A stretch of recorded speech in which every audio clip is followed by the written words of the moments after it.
როცა უყურებ იესოს გზას და მუჰამედის გზას, მუჰამედის რომელიც იყო ძალიან ბევრ ომში, როგორც კი ადარებ მუჰამედს იესოსთან, შენ უკვე აღიარეთ აგება. და გეტყვი როგორ? შენ ადარებ, რასაც შენ გჯერა ღმერთი ადამიანს. იმის მაგერად რომ შეადორა იესო ალლაჰთან, ხოლო ქრისტიანი მაგას აკეთებს. ისინი ადარებენ თავის ღმერთს, იმასთან ვისაც შენ გჯერა უბრალოდ ადამიანია და არ არის ღმერთი. მაგიტომ შენ არ აგჯერა რომ იესო ღმერთია. წინააღმდეგ შემთხვევაში შეადარებდი ალლაჰთან. მაგრამ მაგის მაგერად შენ ადარებ იესოს მუჰამედთან, რომელიც იყო უბრალოდ ადამიანი და არ იყო ღმერთი. ეს პირველი მომენტი. მეორე რაც მინდა თქვა, თუ იძახე შუმოვალი მუჰამედი გააკეთა ეგეთ რაღაცეები. რაც შენ მოიყვანე. ომში მონაწილეობა და ასე შემდეგ. ანუ შენი რწმენით ვინც გააკეთა ეგეთ რაღაცეები არ არის ღმერთის შუმოვალი. ეს არის ჩემი შეკითხვა. არა, მაგის გამო ვერ ვიტყვი რომ არ არის შუმოვალი. რასაც მუსლიმები იძახიან შუმოვალი მუჰამედი არის წინასწარმეტყველი ღმერთის.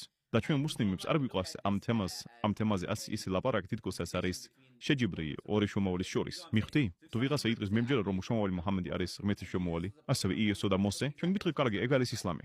ამიტომ პრობლემაა როცა ადამიანი იძახის რომ მაგის გამო ეს ადამიანი არ არის შუმოვალი. შუმოვალი მუჰამედი თავის ხელით მხოლოდ ერთი ადამიანი მოკლა თავისი ხელებით. რაც ჭანაზერია. და იმ კაცმა თქვა, ან მე მოკდები დღეს ან მუჰამედი. აი ეგრე თქვა.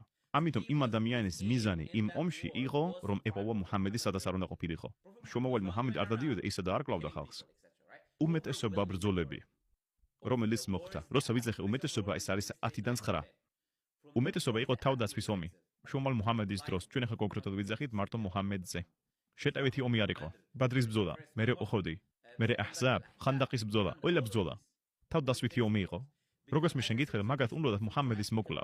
როგორც კი მუჰამედმა დატოვა მეკა და გადავიდა მედინაში, მის მოსაკლავად წამოვიდნენ და იყო ბადრის ბრძოლა. 300 ადამიანი იყო მუჰამედთან ერთად, 100 წესიერი იარაღი ჰქონდათ. ურწმუნოებს კი ყავდათ 1000 მებრძოლი. უმაღლესი ხარისხის იარაღით და წააგეს. მაგრამ მაგათ უნდა მისი მოკლა. მე ოჰოდის ბრძოლა და სხვა დანარჩენი ბრძოლები.